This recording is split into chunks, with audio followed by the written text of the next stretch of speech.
Greetings, YouTube. The Doctor is in. Dr. Urias Papers here, coming at you with another commentary on Dungeons and Dragons. And welcome back to the channel that takes power gaming to the next level. Today on the Doctor Spell Prognosis, we're talking about the spell Reverse Gravity. This is one of my favorite spells, but you do have to remember the right and left boundaries of this spell and the rules of engagement. We're giving this one an A-, but first, don't forget to hit that subscribe button. If you like this video, hit the like button. If you have any questions or comments, please leave a question or comment, and don't forget to hit that notification bell. All right, Reverse Gravity is a 7th level spell. It is usable by druids, sorcerers, and wizards. Druids, that's different, I guess. I guess gravity is part of nature, so there is that. It takes one action, has a range of 100 feet, and it has an area of a 50-foot radius, which is massive. Verbal, somatic, and material component. The material component is a lodestone and iron filings, which does not have a value, so we can kind of ignore that. It lasts for a minute. It requires concentration. You do want to concentrate on this spell. Now, there are certain phrases in this spell that we really need to pay attention to when we talk about this spell. First off, the spell reverses gravity in a 50-foot radius, 100-foot high cylinder centered on a point within range. That doesn't have to be on the ground. Just remember that. Does not have to be on the ground. All creatures and objects that are not somehow anchored to the ground, so that's one of the phrases to pay attention to. If it's not anchored to the ground, it's going to fall upward. So things that are now on the ground because of gravity will follow the path of gravity, which has been reversed, and they will go up. So they fall upward, and they reach the top of the area when you cast the spell.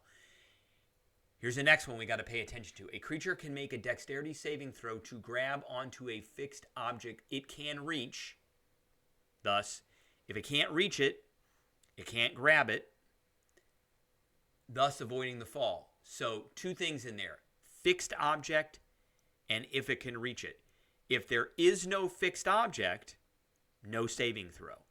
If there is a fixed object, but it can't reach it, no saving throw. So you get a dex only if you are able to grab onto a fixed object within reach. So as an example, someone is standing next to a building. A building is a fixed object. That would count. Someone is standing next to let's say a fountain that is not anchored to the ground. It's just something, it's a piece of stone that somebody put out there that happens to have like a basin of water in it. That is held onto the ground by gravity, and it will fall upwards. Not fixed, no saving throw. Okay. Now, if some solid object, such as a ceiling, is encountered in this fall, falling objects and creatures strike it as if they would during a normal downward fall. So if they go 100 feet up, and let's say they go 95 feet up, and there is a ceiling there, it's as if they fell 95 feet. If an object or creature reaches the top of the area without striking anything, it remains there oscillating slightly for the duration. It means it goes straight up and it stops, and they can't move laterally or horizontally. They go vertically up, and then they're done. At the end of the duration, affected objects and creatures fall back down, or if you stop concentrating on the spell. So, what do I think are some of the pros and cons of this spell? So, a pro. If there's no fixed objects, or if there's no fixed objects within reach, no save. You're going up. You're falling. You can fall into objects or effects. You could fall into them. You could enter them. And once you're up in the air, you're basically stuck. Now, some of the cons to this, one, I think the area of this spell is too big. And one of the reasons that I think that is because it could affect things like friendly fire. So what do I mean by friendly fire? It's a big area, and your party members could be in the area engaging with enemies. You could affect them. Now, I've seen this with Critical Role. They have used reverse gravity a couple of times where they didn't really think it through thoroughly, and half the party went up along with half of the enemies, and it didn't really do a lot of good at that point. So you do have to be very careful of that. And then when you're casting this spell, you're going to be a minimum of 13th level. 13th level characters going up against creatures. Those creatures are going to have a lot of variable types of movement, like flying. And flying has the same effect. Gravity has the same effect on a flying creature that it normally does. Whether it's going up or down, it doesn't matter. So it's not really going to affect a flying creature. Okay, so now let's talk about some combos.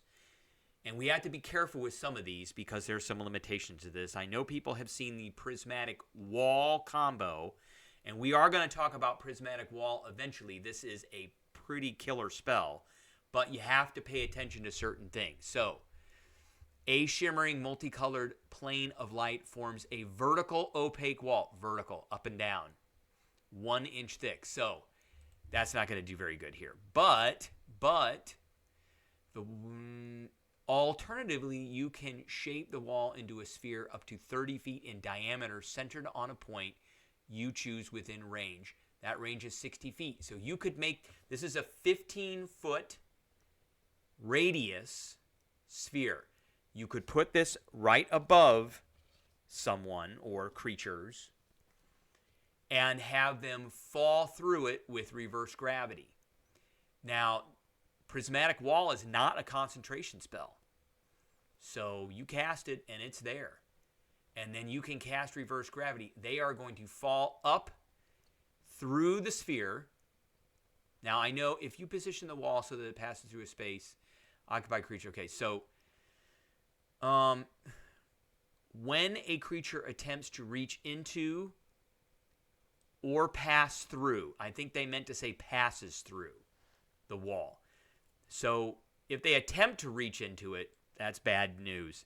But if they pass through it by falling through it with reverse gravity, it's going to take effect. And then you can just see that it's going to do a whole bunch of different things. They're going to go through all the layers. Now, they're going to go above it, and then you can cast a different reverse concentration spell, ending this one, and they fall right back through the Prismatic Wall. What other kinds of spells? So Insect Plague is another one of these where you fill a 20-foot radius centered at a point you choose within range, which is 300 feet. So they can fall up through it, and then they can fall back through it.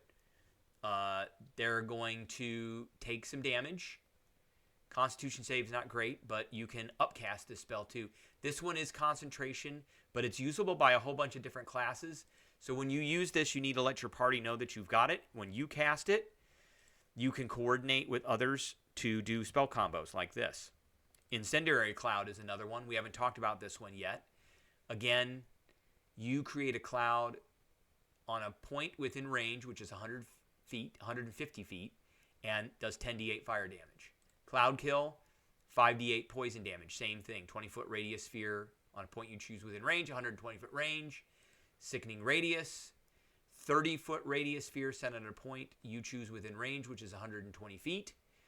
And then all of these have, when they move into the area for the first time on a turn or start its turn there. So you could have them go up through it and then come back down through all of these different spells. There's lots of different choices that you could have with this particular spell. All right, that is what I got for everybody today. I appreciate everybody tuning in, and I will catch everybody later.